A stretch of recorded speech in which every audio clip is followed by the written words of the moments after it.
Unplugging the headphones. Very vital component. Very vital component. Very vital to know thy wires. Ah, what? What's happening here? I had to put this down somewhere. My fault. Okay. All right. Hi there. Hi, How you how doing? are you? So, it wouldn't be a Ramblings podcast if we didn't. Open the calming jasmine tea, and I was literally about to open this junk backwards. Okay.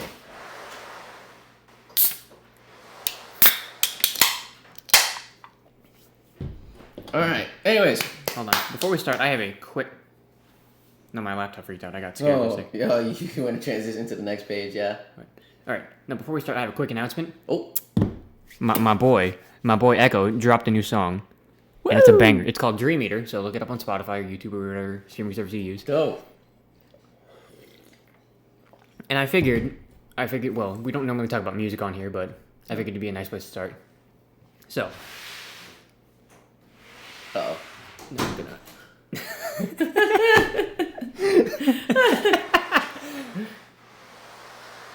Anyways. All right. So yeah, my boy Echo dropped a new song. It's called Dream Eater. Joyner Lucas dropped a new EP, another album. Well, it's an album. Yeah. No, and the really funny thing is he said it was going to be an EP. He said it was going to be small, like when it was announced. But it came out, I think, like 2-3 days ago. Mm-hmm. It's 13 tracks long, 44 minutes. That's not an album. That's not an EP. That is not an EP, my friend. That is definitely an album. But congrats all the way. No, and like exceeded expectations. I find it kind of well. He dropped it so soon after ADHD, which I didn't love ADHD. I don't listen to him, but from the way you're saying it, it seems like it was highly praised. Mm-hmm. It was. Third thing. This is like kind of a phenomenon. Have you heard of Corpse Husband? I think I just saw a thumbnail talking about that. As soon as you hear the song, you're gonna know him. He's popping on TikTok, and I mean like popping. For some reason, I saw like a thumbnail or like a title of that like exact name on YouTube.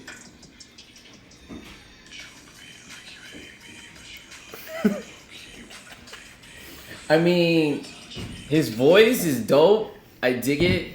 I can definitely spot some major like alt rap, Suicide Boys type vibe, but I don't know what the fuck he's saying just yet. Once I find out the lyrics, I'll probably know what's going on.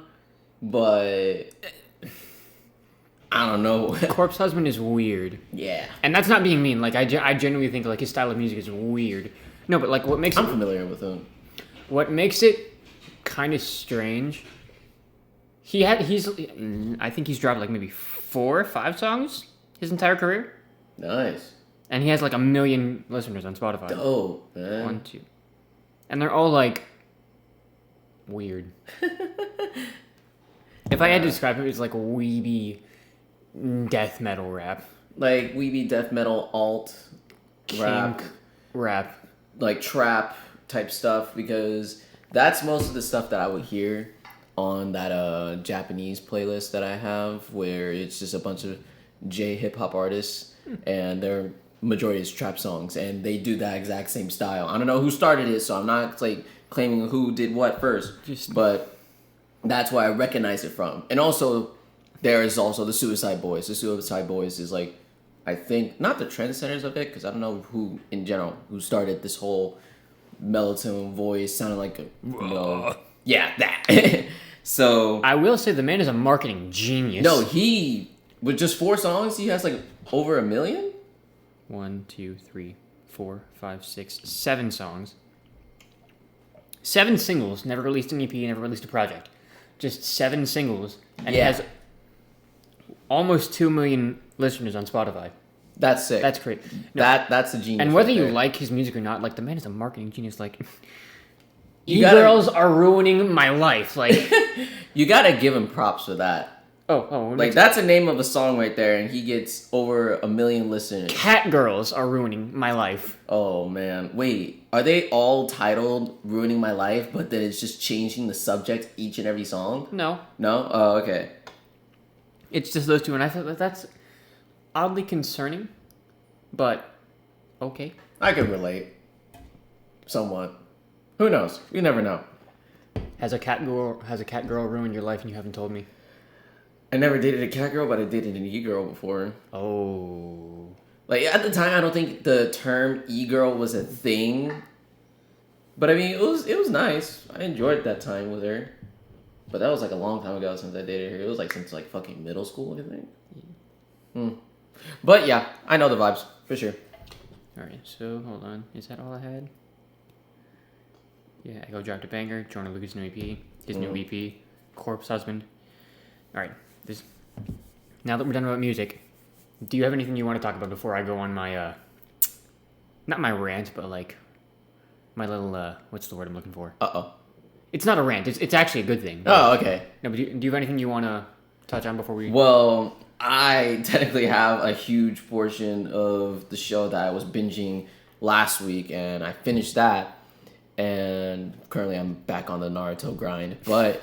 Hold on. How far are you in the Naruto grind? I'm currently in Season 4, Episode 21. Is season 4. Is that when the third Hokage, like... Is that when Orochimaru comes in? No, that's past Orochimaru. This is okay. When the 5th Hokage comes in, when Lady Tsunade comes in. I love Tsunade. Tsunade's funny. She's totally a badass. Yeah. But I just really... I don't know how that flew past my head that lady is over 50 years old and she looks like that. Even though it's not how she really looks. But... It's like immortality. Yeah, a weird immortality kind of thing. But yeah, what I wanted to... No, like one thing I found... Sorry, I don't mean to... No, you're good. No, one thing I found kind of weird, like she's the first Hokage's granddaughter. And that's just like... What?!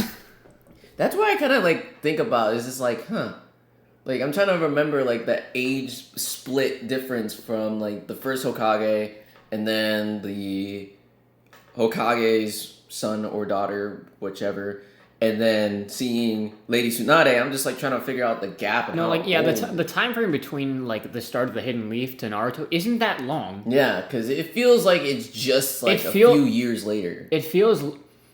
They set it up that it would that it felt longer than it actually is when in retrospect it's not that long of a time. Yeah, because if Lady Tsunade is 50 and she's the granddaughter of the first Hokage, like, but I don't know because then you have the third Hokage that he looks decently young. The third in those flashbacks. Oh, and then the Hokage in present day, looks like an old man, like he just aged.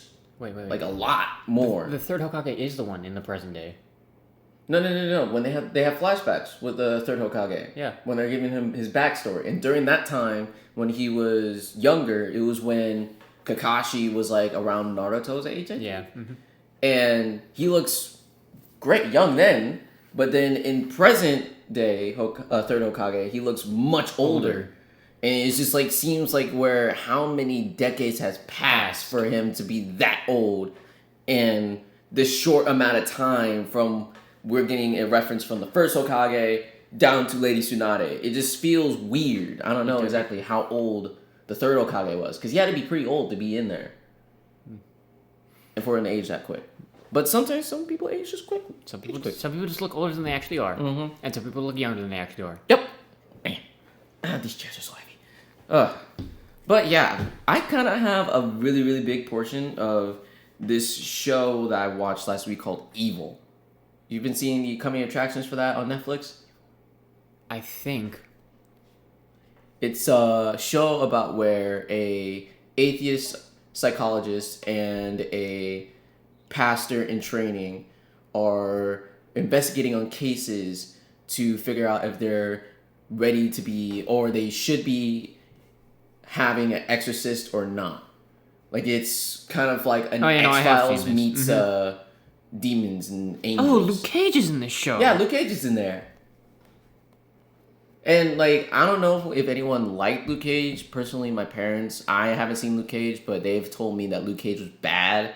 So I don't know exactly if the show was good or bad or not. I thought it was okay. Yeah, like see, it's like mixed reviews with Luke Cage. So seeing him on Evil, he did a very good job. I think I enjoyed it for sure.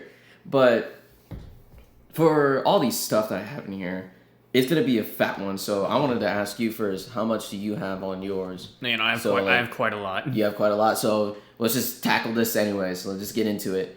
But for this show, Evil is made by a married couple.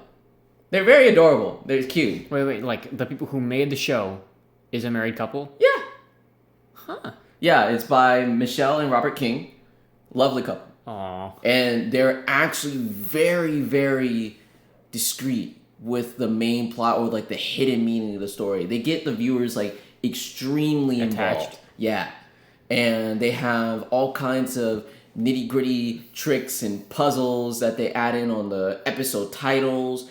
Inside the show itself, like they'll have a puzzle piece plastered on the screen.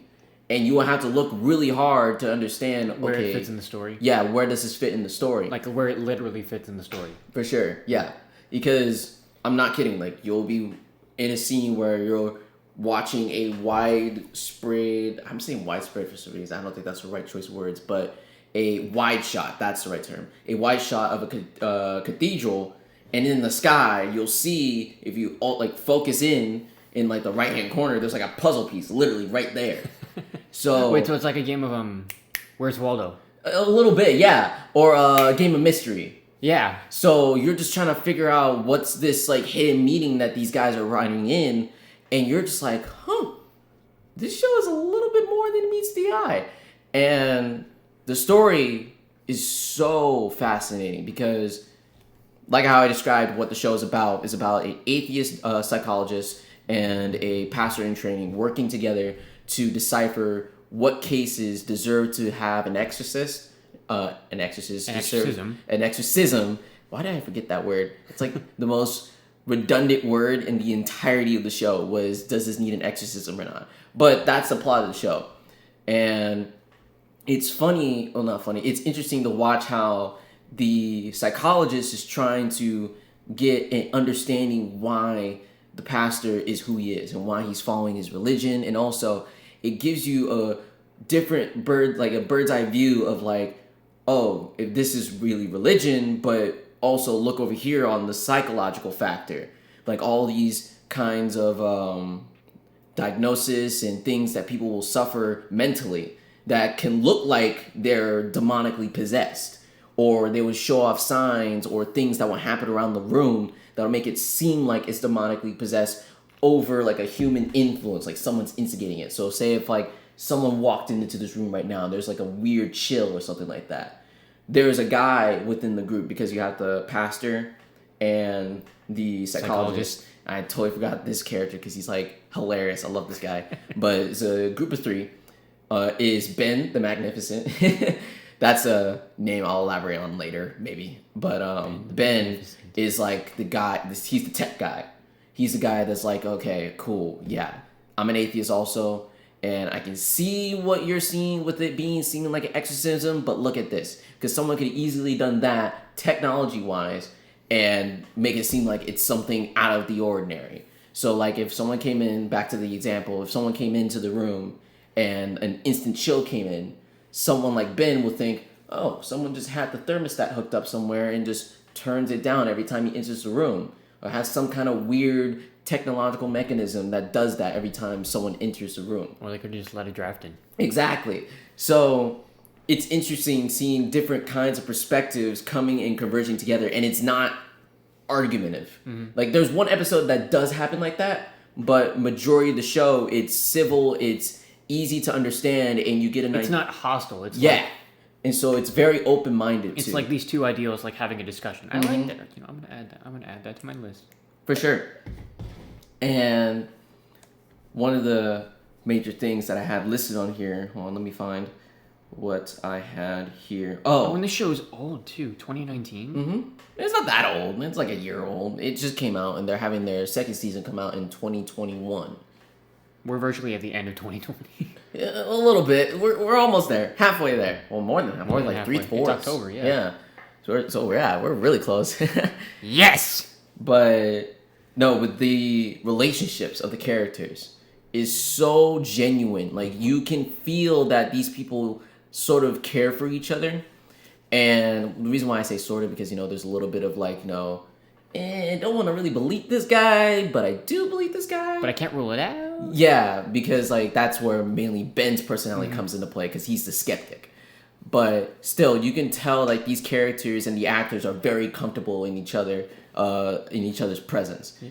And that goes into that dynamic of when they have those very intense conversations, if like, God is real, or does the supernatural truly exist. You start to feel that not only the actors have a great understanding that these characters are not here to start an argument, they're here to have a conversation and really get to know each other, and their means and what they are. So love the show for its open-mindedness, and Michelle King and Robert King did a good job in casting and picking out some of these characters, because if I had to personify these characters, if I was reading the script, that would be a good decision. From having Luke Cage for, I don't want to remember the names, but Luke Cage is the pastor, the actress that plays the psychologist. Really great, all alone. That sounds cool. Because that's definitely something we don't have in 2020. Just a lot of just sitting down and talking. Yeah. It's a lot of cancel. Pretty much. But I will point out the fact, like, there is an episode where they have an argument, but it's a turning point within the relationship, which amplifies the character development, which I wanted to touch on too, is that the characters within the story, you just be like, okay, cool, they're all right at first. But of course, as the show goes on, character development, you start to grow and like them and understand them. But as the backstory of each character starts to come into light, you start to recognize, oh, wow, I can relate to this person, or I can understand where this person is coming from, So that was a really great thing with the show, was that the character development was great. Now, segueing off from the characters, the monsters. Oh my gosh, the monsters are so hold on, cool. they actually see the monsters. Yeah. Well, not actually seeing the monsters. That's how it gets you. Because you see, the psychologist, spoiler alert, so I don't want to say this at all. But like I said, it's trippy. I'll say that. Does it leave it up to interpretation? Or it leaves it up in the air whether they're real or not. Yeah, in a sense. Basically, I'm kind of guessing at the end of the season, it's like up in the air whether who's right or not, or that they're all right. Basically, because within the show, you're watching it, and the show is kind of like aware of itself, like, oh, is it really real or is it not real? So it's not only the characters that are skeptical. Is there a ghost, or was it just a draft? We don't know. Exactly. So seeing the show that's just aware of itself and having the characters complement that, it's just really, really enjoyable to watch. And I like that. With that in mind comes the genre. The show is supremely diverse with its genre, because you have horrific kinds of scenes, you have hilarious scenes, and then you have a little bit of dramatic scenes, because this psychologist, she works within the Department of Justice. So she'll be in court trying to rule out if the criminal is insane or is having some mental issues, or like if the things that this criminal is going through should be medicated instead of being thrown in prison. So you get all the dramatic things that happen in the courtroom, outside the courtroom, that involves the cases. So then that goes on to the general theme of what is truly evil. Supernatural evil, or humans influenced by the supernatural as evil. It's weird. I kind of messed up that sentence maybe, but if you get my drift, it's just very cerebral, very wishy-washy with the evil concept. But you can tell on the forefront, whatever it is, supernatural or not, it is evil, regardless of the fact. And I will say this, now heading off of this, I want to talk about one thing for season 2 that's coming out. There is a promo for it. It's very funny because it's all on Zoom. Okay, the promo is on Zoom. The promo is all on Zoom, and the writers told the guy from the New York Comic Con, this was all happening in a Comic Con live stream, and they told the guy who was asking them the questions that CBS gave them over $30 million to make this promo, and it was just simply some stuff that just pulled off the internet, and then just the actors in their Zoom cameras, and they're just like reading their lines, and you have one actor that's like pretending to make the music. He's like chicka chicka chicka chicka chicka chicka chicka chicka chicka chicka chicka. It was hilarious. It's funny as hell. But it just gives you a little bit of the limelight of like what season 2 is looking up to be. So for sure, I'm excited for season 2. Wait, so is season 2 going to be on Zoom too? Ooh, that would be actually kind of interesting. A Zoom TV show. Whomst? And we're back. And we're back. Hello there. That was such a vibe kill. Anyways. Shit. We were talking about the promo on Zoom. Yeah. I think I want to touch on the last thing. And on a good note. So, there is one part of the show that a lot of the audience seem to not like. And it's the children in the show. So, the psychiatrist has 4 children. And whenever they start speaking, they all start speaking. Are they little shits? No, they're adorable little gems. They're like not even annoying. They can be annoying, but if you think in the perspective like these are like people ranging from 5 to 9-year-olds, then you'll just come to the fact it's like, oh yeah, this is just how children speak. Because you name one group of kids that don't all talk at the same time.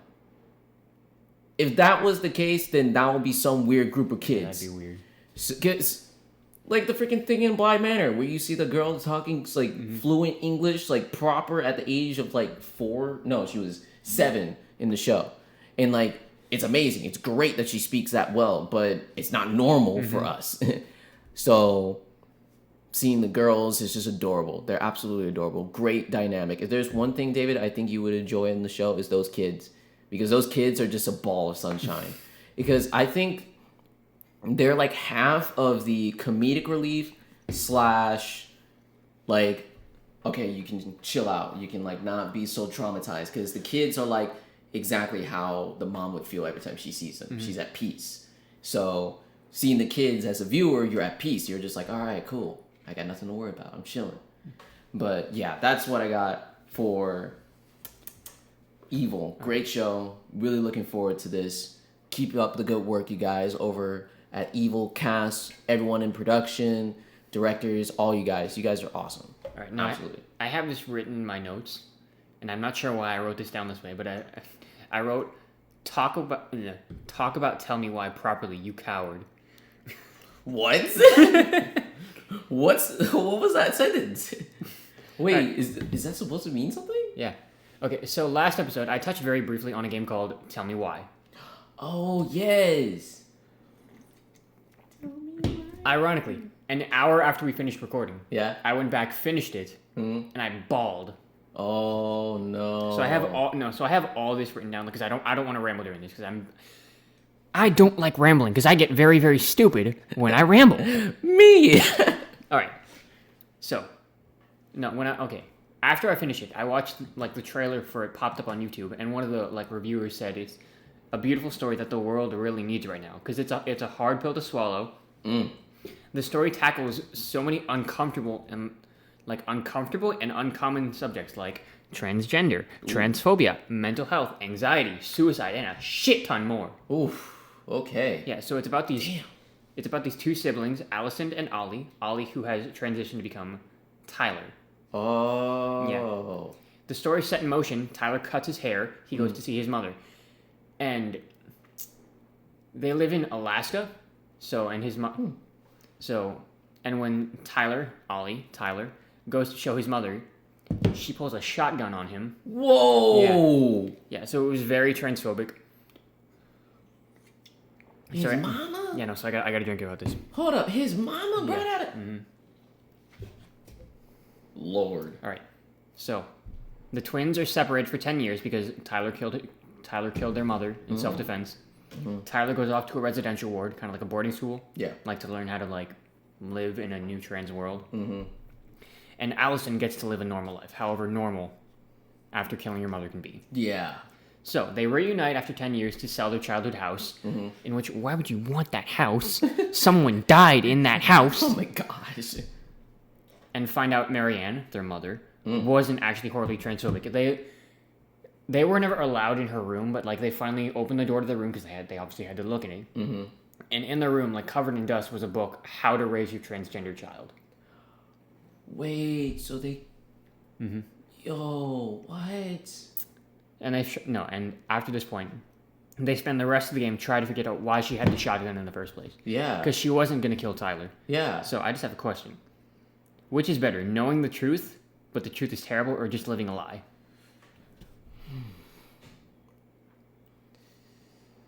For me, I don't want to live in a lie. I would take the hard truth. For like, as much as like living a lie is, but that's the thing, like foundation wise. I don't want my foundation to be rotten. So, yeah, I would choose the first option. Okay. Just like, taking that hard pill to swallow. So, major spoilers for Tell Me Why. I implore you. Spoiler. Like, I implore you. I will beg on my knees. Go play this game, because it's just... I don't know if you really can, but yeah. Like, go play the game. It's fantastic. So, turns out Tyler didn't kill Marianne. Oh, no. Allison did. What? In self-defense. Because naturally. Like, you imagine when you see your sister with a shotgun to her head, what are you going to do? Yeah, you will probably freak. Fight or flight. So, Allison killed Marianne. They decided that Tyler would take the blame because, hello, it makes more sense. Yeah. They would be less of a punishment. Mm-hmm. And it turns out she wasn't going to kill Tyler. She was going to kill herself. The mom? Mm-hmm. Whoa. Oh, because news. Oh, because she was so unprepared. She had no idea what to do. Yeah. No, and not even that. Just like there's a whole can of worms that... Oh, my goodness. Like there was a whole other can of worms in their culture and their family, and it was just... That is hard. Mm-hmm. That is so hard. Oh, my goodness. It's tough. It's tough being a parent nowadays. No, and what makes it really, really great, like the game's representation was fantastic. Like, yeah. The voice for Tyler, he's actually trans. Oh my goodness. Mm-hmm. Wow. The voice of Allison, like, has a history of anxiety and mental health issues. Oh my goodness. So, wow. Yeah, no, they don't, not in, I think it was Xbox Studios. Mm-hmm. They just really hit the nail in the head of the coffin. Nail in the head. Oh my god, the game was so good. Yeah. It was... I mean, they did a good job to making sure, like, this is authentic as possible. Mm-hmm. Like, this is not just some other story that they just have actors and actresses come in to pose as it. Like, this is real, authentic material. It was real. Oh my god. No, that must be emotionally traumatizing to those people. And at the end of the game, there was, like... If you're experiencing any of these issues, like, they actually had, like, the suicide hotline, the trans hotlines. Yeah. All that, because they knew they were going to... That is... Oh, my gosh. That is tough. Whew. Yeah, definitely drink to that. All right. Yeah. That's all I got on Tell Me Why. Go play it. Who's talking to me? Ain't nothing but a heartbreak. Ain't nothing but a mistake. Tell me why. I just wanna hear you say I want it that way. Come on! Oh, man. All right. Well, next thing I have is... Sweet. The Uncharted movie. Oh, my gosh. Tom Holland as Nathan Drake. Oh, my goodness. I saw that. I was just like, I kind of like it. You don't like it? Is it because he's too young? Because a lot of people say he has, like, the baby face. Tom Holland's not Nathan Drake. He's too young. I think this would be a nice prequel story. Because I think that's what they said this was going to be. That's what they're going for. But then what? Hold on. Let me just... let me show you something real quick. Okay. I mean, I'm trying to think what actor would be a good Nathan Drake. Nathan Fillion? Oh. Yeah. That works. Like, I understand they're going for a younger Nathan Drake, but that's adult Nate's clothes. Which I do see them trying to do. Like, they're just like, make sure it's still Nathan Drake. They're trying to do this hybrid story. They're trying to merge it so it is faithful, but it still brings in an audience. Which I understand, but... For sure. There are other ways to bring in an audience. For sure, yeah. I think this was like more of a strategical, I think I'm saying that word right. If I'm not, I'm strategic. What? Strategic. English is weird, but this was much of a decision that was more strategic because younger audiences are gonna recognize Tom Holland for being Spider-Man. So No, I know. bringing him in will bring in the younger audience, and then some of the older audience that have played the Uncharted games will watch it. But it would just be another way to bring in the money, bring in the cash. No, but still, Tom Holland's a great actor. Not discrediting No, him yes, or Tom anything. Holland's a great actor. No disrespect to him. Just he's too young to be Drake. He's too young. Yeah. But I'm trying to think of a character that we all were like, it's not it. But then it worked in the long run. I don't know if there was one that I don't was think like there that. has been one. Yeah. Because majority of the times it's either one or two decisions. Either we hate it and we need to change now, Sonic the Hedgehog, or we all were like, this is perfect. And Henry Cavill's like Witcher, I think that was one that people were like chilling with. So yeah, this is like the one I'm kind of in the middle with, but I'm full for this prequel thing and Tom Holland coming in as Nathan Drake. I can understand your point with them having the older Nathan Drake clothes and them kind of making him a hybrid of older Nathan Drake and younger Nathan Drake. So I can definitely see your point with that. If it was like a true younger Nathan Drake, then I would have no issue. Because Yeah. like, Tom does look like... Yes, Tom does look like a younger Nathan Drake. course. But they're trying to just mishmash it. And I get they're trying to make a movie that appeals to the widest audience possible. Yes. But respect the source material. Yeah. I mean, look what happened to Assassin's Creed and look how that got them. Where that got them. Yeah. Let's not go there. Let's not go there. But since we're talking about superhero actors, so have you heard about a certain someone coming to the Snyder Cut for the Justice League?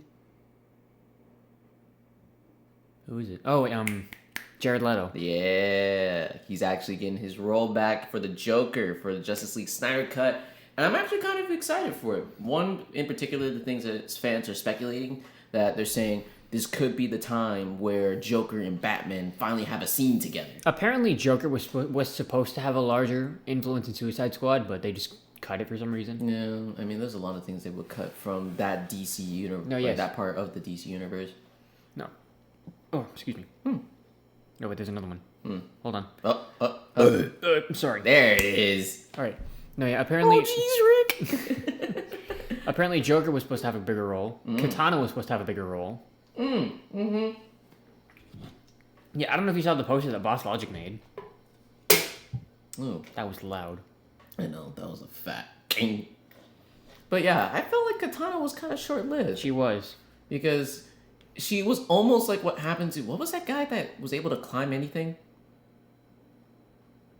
No, it wasn't Captain Boomerang. No, Captain Boomerang was one of the notable... Like, it was Captain Boomerang, Deadshot, and Harley Quinn that were No, but recognizable out of all. No, but speaking of the Snyder Cut, now that the Snyder Cut is real, people were like petitioning for the Ayer cut of Suicide Squad, because apparently that got the same treatment, which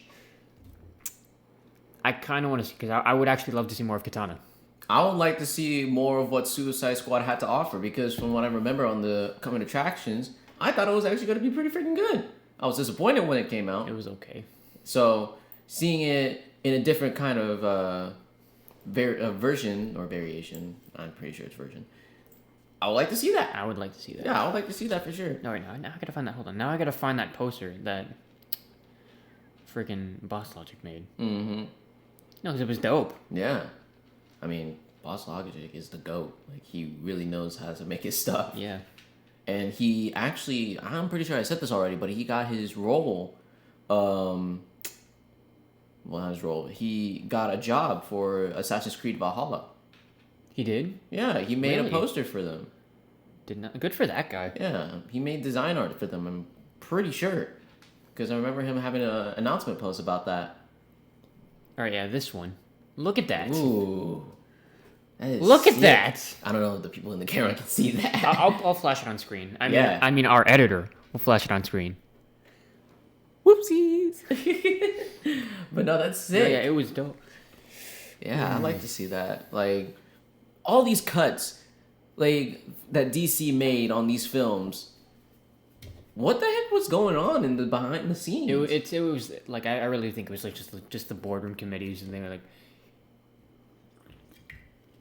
like, hey, you probably should cut this out. Mm-hmm. Now, to which Zack Snyder, I kind of understand because apparently the Snyder Cut was originally 3 hours long, which that's just Zack Snyder essential. yeah. Majority of his movies are like 3 hours long Yeah. because he always has stuff added in and he holds back when he releases it, and then he's like, "All right, I'll give you the director's cut, and then I'll give you the ultimate cut for the full thing." That's not his decision. That's Warner Brothers. That's Warner Brothers, yeah. But when that thing is already out in the air for everyone to take, and then he's just like, I'll give you the rest of it.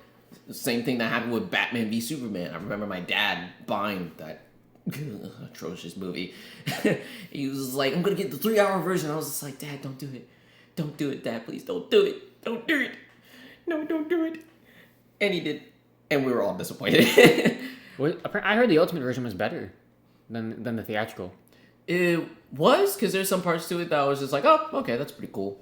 But this was a long time ago, and I just remembered I did not like it whatsoever. So I had to watch it again. There's a lot of things I have to watch again from Zack Snyder, because I saw his Watchmen. I liked it. I enjoyed it. So hopefully I can find out some new stuff when I see that ultimate version of the Batman v Superman.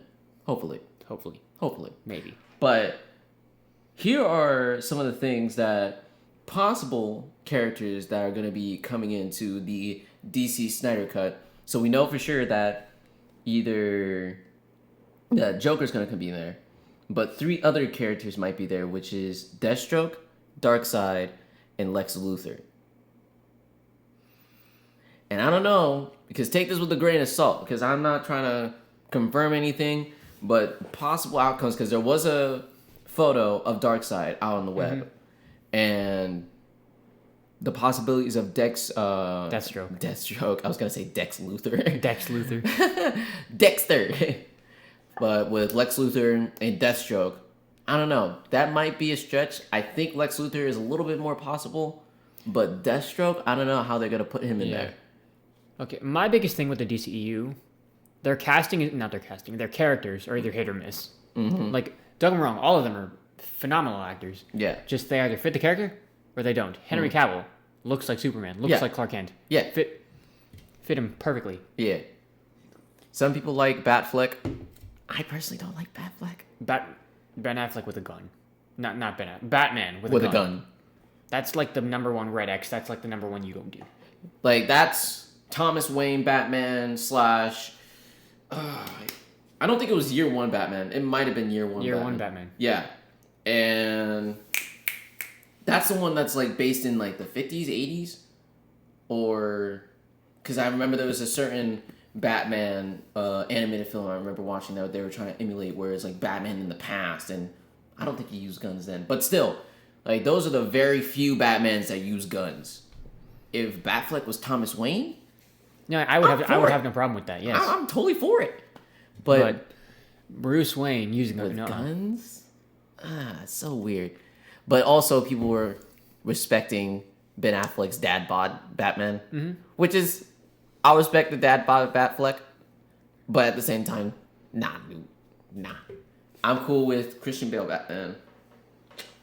Even though I'm basic, I know. No, even though Pattinson's probably gonna replace Bale.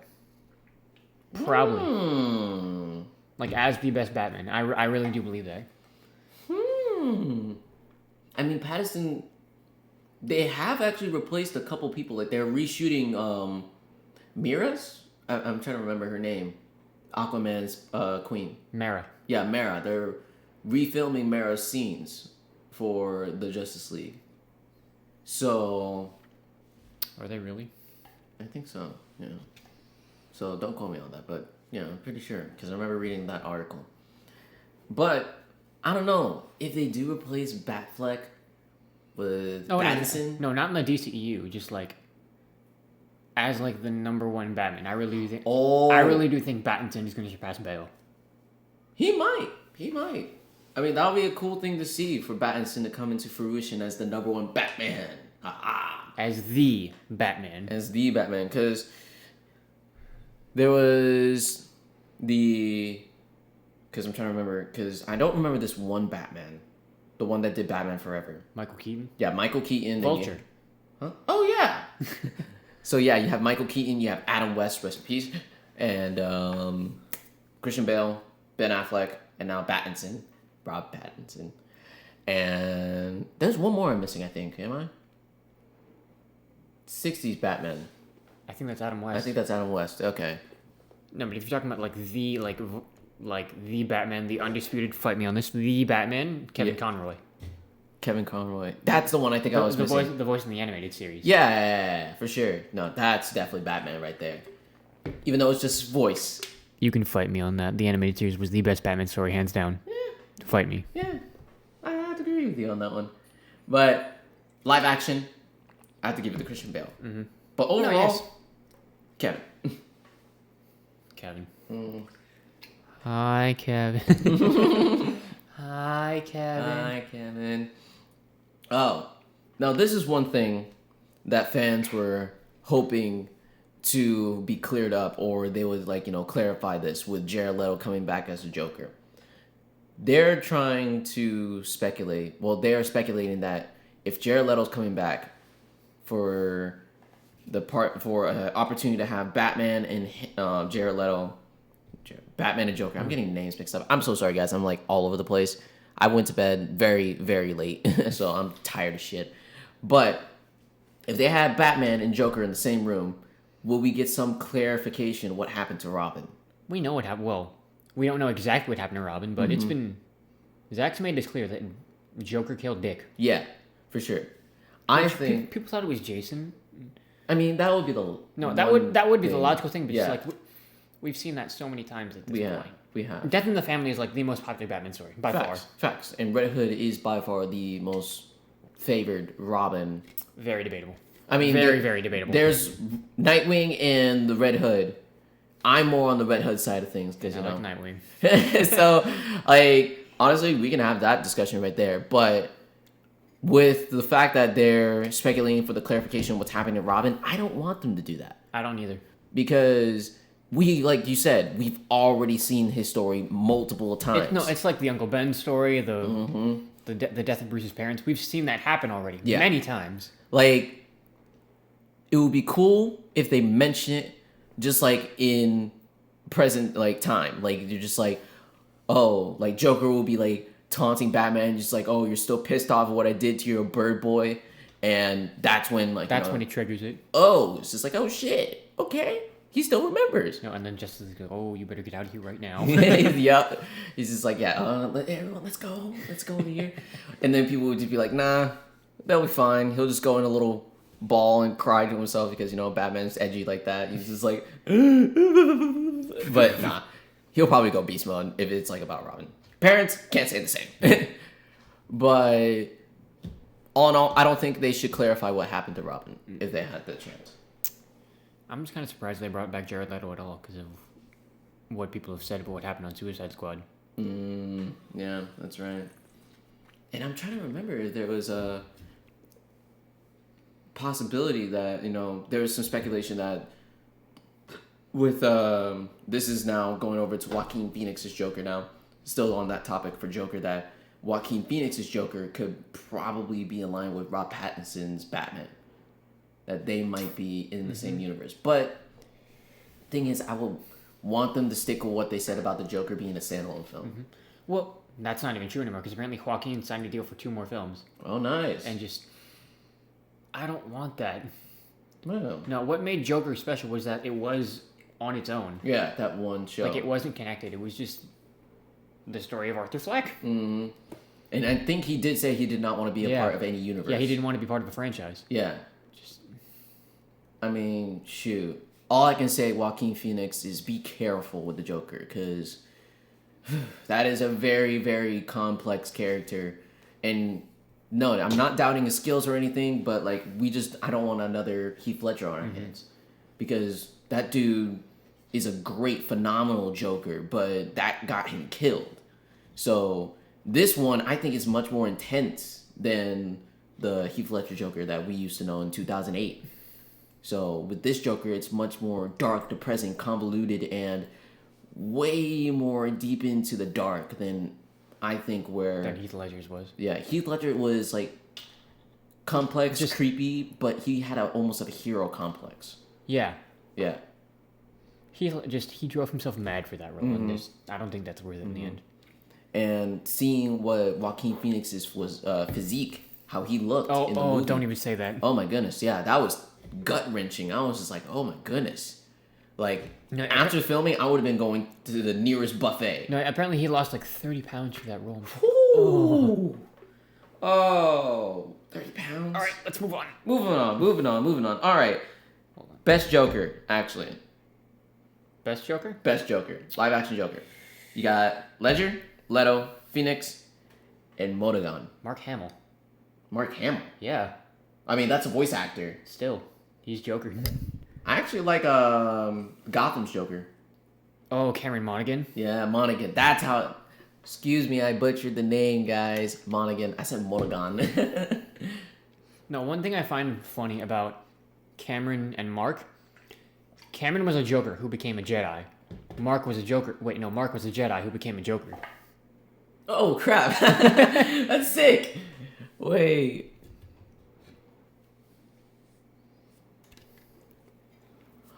Wow. Just me just going through this in my mind, and everyone's like watching. He's like, "What the hell is he doing right now?" Best live action Joker? Yeah.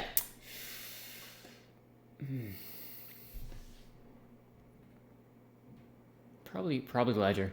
Really? Mm-hmm. I like Monaghan because I still get the flashbacks of like the animated Mark Hamill Oh Joker. yeah, no, Cameron's was terrifying, but Yeah, for sure. no, and like Devin like is with me. He cut off his face. I mean, shoot. When you that crazy, you ain't gonna give no fucks about you cutting your face. That's like everyday life. Cringe. But there was already a Joker in the comics that has that. I know, but that's different. That's a comic book. And still, the concept is still there. It's different to actually see him cut off his. Oh. Okay, now we are truly moving on Now we're away moving from on. Joker. Oh man. So I got a couple of things, just 3 things for the Miles Morales video game that's coming out next month. So there are some exclusive looks for the game. I haven't looked at any of them. Oh my goodness, dude, they are awesome. I saw one screenshot of Peter tattered up. Like, nope, that's enough. Wait, what? Tatted up? No, like tattered up. Like, Oh, tattered up. His suit's in tatters. I'm like, okay, no, I don't want to see that. Not my boy Pete. He's fine. Not my boy. He's fine. I know he's fine, but I don't want to see that. But I give you this, that the game looks awesome. Like, the exclusive looks look great. It looks great. But it feels weird because the gameplay, it felt more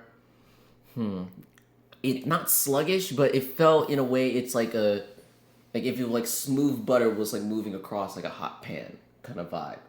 Like it's not fast, but it's like a kind of like a I imagine that's probably it because Miles hasn't been at this point. Miles hasn't been Spider-Man for very long. yeah. So compared to Peter's, yeah. And the animation is different too because it feels a little bit more not cartoonish. Well, actually, yeah, I think that would be the better term to use until I can find out a different word. But it has a little bit of a cartoonish vibe. So they're still trying to get that realistic kind of look to it, but there's still like some artistic changes to make it seem like it's a little bit more I imagine animated. there's a few artistic changes because 1, they have to port it to the PS5 too. Yes, 2, it's kind of an upgrade. for sure. It has been 2 years since Spider-Man PS4. Yeah. Jeez, it's been 2 years already. Yeah, and it's gonna be 3 years after this one. Okay, it's been. I lost my train of thought after that. Yeah, but yeah, and the new abilities from those exclusive looks, like you got the chance to see him invisible and to use his Venom Punch. Oh my gosh, it is so satisfying to watch because seeing him turn invisible, dude, many stealth kills or knockouts. Sorry, I want to go into fret. No, you can say kills. I mean, We saw Peter swing a manhole around. Plink. yeah, that is true. He kind of injured Like he him. literally just slammed a man on his neck. To say this how the good old Wade Wilson, aka Deadpool, would say it, they would make unalive him. It's not a word. I'm gonna confirm that now. I'm smart enough and awake enough to know that. Just Yuri, I love your Spider-Man, but you killed people. Yeah. Some people would say, "Oh building, I'll just say, jump off and look to the left or the right where that building was where you threw them off, and you'll still see him stuck onto the side of the wall. Yeah, it doesn't make it better though. He's like, Yeah. he'll like shoot against the brick and like that man's dead. He'll be fine. He'll have he'll have like a lot of brain damage, but sure, he'll be fine. Yeah, he'll be okay. He'll have some brain damage, some broken bones, maybe a crushed spine into powder. My goodness. But Game Theory actually had a theory talking about if JJJ was actually right about Spider-Man being a menace more than a hero. And one of his points was talking about how, you know, he injures people. And I mean, so does Batman. I mean, Way worse. Yeah, a lot worse. Like James Gordon actually said, he leaves criminals with like broken bones, missing teeth. Yeah. No, like you can even, when you're listening in on the conversations from the criminals, they will talk about, oh yeah, Batman took me out once and it freaking broke my leg in 3 places. And I couldn't walk for months. And it's hilarious because then you come back and they're scared as shit. It's like, oh shit, it's Batman. So it's funny listening to conversations. Did you play Arkham Knight? That has a very close place in my heart. He literally almost ran someone over. Dude, he does that all the time when you're in the Batmobile. Like, you're just driving and then electroshock. Whee! So, yeah, he does that a lot. Like, he literally took his car, had his tire against his neck, and was about to kill him. Mm-hmm. No, that's when you, like, hit the fattest upon fattest applause buttons and, like, you just fourth wall the fuck out of that thing and just go, like, hold up, Batman. Bruce, chill. Yeah, like, dude, you're kind of... That's his neck. That's his neck, my guy. He needs that. And he's just like... Yeah, so. It's like, do I care? No. Oh, man. Now, moving on. Last thing for me. Still on the topic of video games. Little Nightmares 2 released a demo to this YouTuber. His name is 8-Bit Ryan. Go check him out. He's awesome. Very great stuff. He's a really big meme too. So if you like memes, go check him out. I love memes. Yeah, so 8-Bit Ryan is definitely your speed. Little Nightmares 2. Oh, I have heard of this. Yeah. Oh, I don't like it. Oh. No, it's very spooky. It's very spooky. Oh, I don't like it. Look at that. Like, for an indie game that's side-scrolling, like, it gets under your skin. Don't like it. It's crazy. Don't like it. The promo for number 2 is you're in a mental asylum where there's a bunch of mannequins everywhere. And the mannequins are able to move around in the darkness. Fun fact about me, I have a fear of mannequins. Yeah, it's not fun. Because you hated that promo. Because you're having to walk across this psych ward. And these mannequins are moving at you in the dark. You have to flash your light at them in order to stop them. And so as you go through the rooms, it just progressively gets worse and worse and worse. Don't like it. Nope. Like, honestly, the game is terrifyingly cool, but all they give you is like 30 minutes of it. So at the end of those 30 minutes, you're going to be wanting more. And the story is very deep, too. For an indie game, it's very deep. It's like Five Nights at Freddy's, but a little bit more mature. Oh. Wait. What? You can walk around? Yeah, you can walk around, too. That's a main component. But it's a little more mature because, like, you know, it's not the simple, like, you know, oh, hey, robots, blah, and, oh, light, door, oh, bunny, ah. Now, this one is, like, mannequins, obese characters that are just, like, freaking having skin upon layered skin. Thanks, I hate it. Like, guys with cleavers. Dude, it's creepy. Like, that's just the tip of the iceberg of what Little Nightmares has to offer. Thanks, I hate it. Hey, happy spoopy season, because, I mean, it is that time of the year. It is spoopy month, you're right. Yeah. You're absolutely right. Oh, and also I had an idea. What? I'm thinking about making ghost costumes and just going around somewhere and just, like, ride around on our skateboards and just dick around. I mean, I'm thinking about it. When you say ghost costume, you mean like the bed sheet? Yes. Like, not like those Party City ghost... Nah, like the bed sheets, like, cut the holes out and everything and just skate around and do whatever. And, like, maybe take pictures, because that would be fucking funny. That'd be so fun. We just, like, float around. Yeah. It's actually really easy to do. No, obviously, you take a bed sheet, you cut 2 holes in it, there you go. There you go. But... we just go, ooh. Nah, I would be skating around and be like, boo. Was Boo, good. And that I'll be just vibing and just like sit down and people will just be like, oh hey look, it's a ghost. Oh, trying to scare me. And just be like, yeah, go on ahead, whatever. It's not like we care or anything. But yeah. But that's it for me. Alright. I'm vibing. So, I have another question for you. Ooh. Is it possible for a spin-off to overshadow the original? Honestly, I don't take spin-offs that seriously, because when I see a spin-off, I'm like, oh, this is either gonna be funny, terrible, or pretty good. But I don't know if it's gonna outshadow the original. So I'm in the middle with that question. So I'm gonna say no. Really? Mm-hmm. Okay, well, it depends. Do you know the video game League of Legends? Yes. Okay. So they have this fictional K-pop group. What? Hold on. You've really seen this song before. I know you have. It was everywhere for like a good 2-3 months. Oh boy. Oh boy. Hold on. Boy. Oh. Yeah, you've really seen this before. I can't hear anything. Well, I turned it off, but you know what? I'll just play it, sure. Yeah. This was everywhere for like 2-3 months.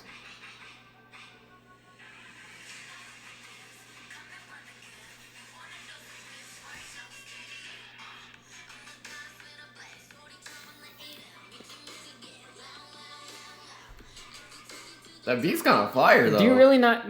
No, I actually have not heard that. Really, before. it was everywhere. Like I've been living under a rock. Well, granted, it was all the way back in 2018, but but what about that? no, yeah.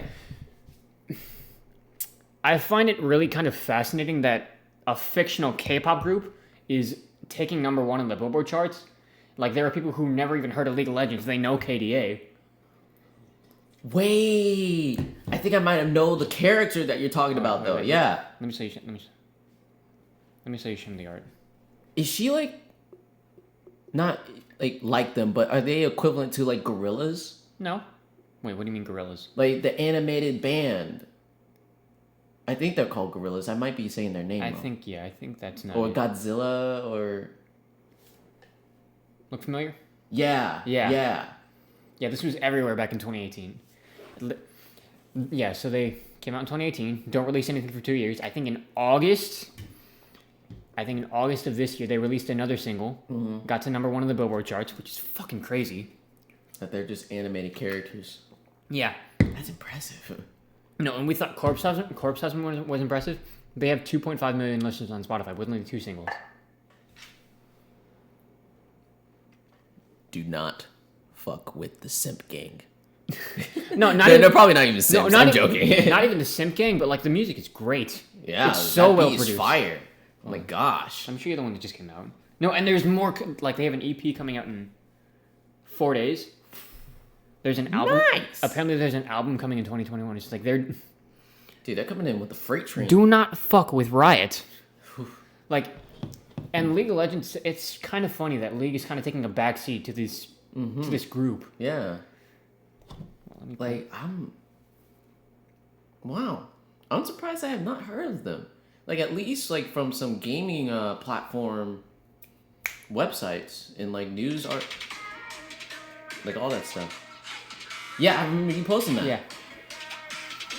Yeah, just... It's good music. It's pretty fucking good. Yeah, that's pretty fucking good. I just think it's so weird that a fictional K-pop group, not even real, has, I think, 2.5 million listeners on Spotify. Let me check. Yeah. But go on the internet and look up that group that I was mentioning, the Gorillas or something. Cause they have almost 2.7 million listeners. Damn. With 2 singles. Damn. God damn. With 2 singles? With 2 singles. God damn. Do you know that Despacito is known to be like the most watched video on YouTube? Yes, it has 7.4 billion views. That's everyone on this planet. Almost everyone. There will not be, like, you would have to be the most rarest person on this planet to say... Oh, this? Gorillaz? Yes, them. So they're like that. I thought Gorillaz was like a real band. Like real people. Yeah, they're real people, but most of their stuff and their concerts are animated. Really? Yeah, they have their concerts with the animated characters, yeah. So just like KDA. Like, if not just like them, equivalent to how they are presenting themselves. And it seems like Riot's almost putting their like the game that made them pop. Yeah. In the back, like, okay, you've had enough of them. Here we go. That's so cool. I mean, if you all haven't noticed this yet, but gaming is no longer like a waste of time. This is a media culture now. No, gaming is like the most popular form of media. Yeah, like for sure. Bar none. It's outsold the film industry, I think, by like a few $1 billion at this point. Oh yeah, for sure. And you have but political candidates coming into gaming to like show their representation. I think for the party. I think someone was doing like a ballot in Animal Crossing. I was like, yeah, yeah. And then there's no, apparently, like some universities having like in-class meetings in Minecraft. I'm like, that's what? Sick. That's so sick, bro. Why can't our classes be like that? Yo, for real. Man, BC, take notes, bro. Broward College, take notes. I'm just imagining like Florida schools, take notes. In Minecraft, the professor turns, students, stop building in the background, please. Put that block down and sit down. Dude, you cannot give it to elementary school kids. It will keep them at bay, like they'll be paying attention, but nah, you're gonna get a creeper spawn, dynamite being spawned, and kids running around the map. It's just being, hey, look what I found! My goodness, that would be so cool for instead of Zoom calls, because everyone's getting tired of just like looking on a screen. Yep. If they're involved in a game, dude, in VR. And in VR. No, yeah, that brought up like just that put an idea in mind. Have you seen Sword Art? Yes. Okay. Like in a few years when we have that type of VR, because it is coming. Yeah, it's definitely coming. It's definitely coming. Yeah. When we have that type of VR, like we wouldn't even have to go to school anymore. We could just like meet in game. Hell yeah, for sure. And if it ever comes to it where we would have to, like, if we're still suffering through something that is keeping us at home and we're doing this now, it's going to be a tough transition for people to change back and go into regular school. Because, people are nowadays, when they're comfortable in something and it's easy, quickly accessible, they're not going to want to leave that alone. Mm-hmm. Yeah, so it's kind of a sticky wicket. Yes. All right, do I have anything else? I don't think I do. Yeah, I'm chilling. I mean, if we have time, we can have that debate for Red Hood and Nightwing. Yeah, but we're way over time. Way over time. We got to wrap this up. We definitely got to wrap this up. So, all right, no, hold on. Last thing for me, actually. Yeah, got anything to... Borderlands 3 Season 2, everyone. Looks so good. We're getting 4th skill trees. I'm getting a baby. A baby bear. Yes! So excited. It looks really good. Oh, We're going to Volcon when that comes out. And I think so excited. I think the update's free. I could be wrong, though. Please don't.